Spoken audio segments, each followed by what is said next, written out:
Orthodoxy in the Contemporary World. Canonization and New Miracles of Father John of Kronstadt.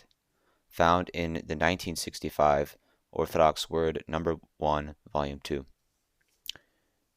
1. The Service of Canonization. News of the approaching canonization service for Father John of Kronstadt spread quickly in the Russian Orthodox colony in New York City. On Saturday, October 18, near the time designated for the last Panikhida, the synodal cathedral was full of worshippers, and they brought with them a common religious exaltation that shone in their faces.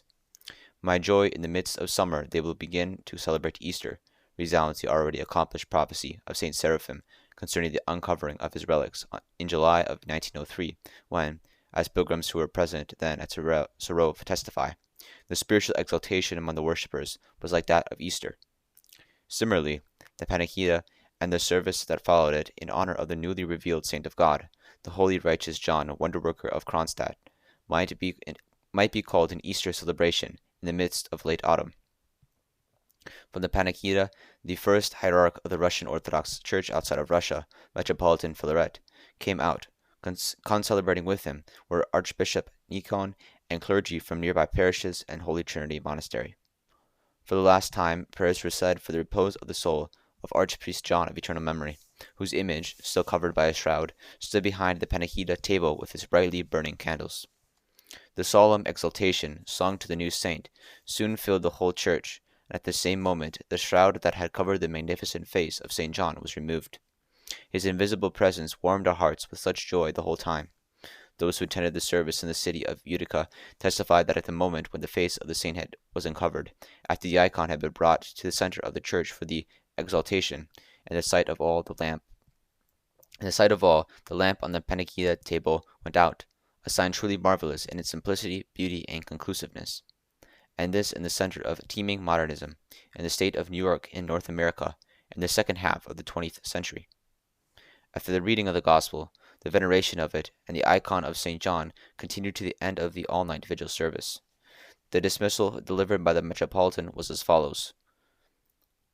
May Christ our true God, who rose from the dead, through the prayers of his most pure mother, the holy prophet of God Joel, the holy martyr you are, our father St. John of Ryla, and our righteous father St. John, wonder-worker of Kronstadt, and all Russia, have mercy on us and save us, for he is good and the lover of mankind. And it was given not to an empty, but to an overflowing church. No one wanted to part from John, the wonder-worker of all Russia. At the beginning of the liturgy, which started at exactly 10 o'clock, his Beatitude, Metropolitan Anastasi, presiding, the church was even fuller. The great, historic, holy day which the Russian Orthodox Church was experiencing touched all, from the small to the great, despite the fact that the church was full to overflowing. One did not feel any jostling or press, nor any time, order, which Despite the fact that the church was full to overflowing, one did not feel any jostling or press, nor any time. Order, which organized itself spontaneously, extended also to those outside the church. The whole day, long crowds of Russians thronged outside, having totally forgotten, for the time, that they were outside of Russia in the center of New York. Toward the end of the liturgy, clergy from parishes in New York and neighboring states began to gather. At the Moleben, celebrated at the conclusion of the liturgy, 40 members of the clergy were present. One's heart sank when, for the first time, all 40 began to sing, Holy righteous Father John, pray to God for us, and even more, when the choir and the whole people repeated it. After this service, I think, all were convinced that John was indeed a great wonder-worker, not only of Kronstadt, but also of all Russia, and of all Russia in exile.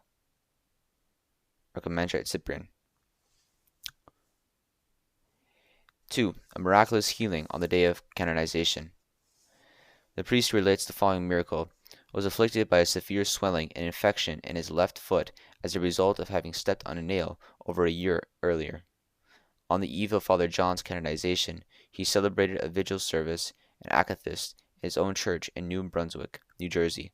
At the conclusion of the liturgy next morning, he went to the Synodal Cathedral in New York City. By the time I had reached the subway, and from the subway to the cathedral, My foot began to ache so much that I could hardly stand.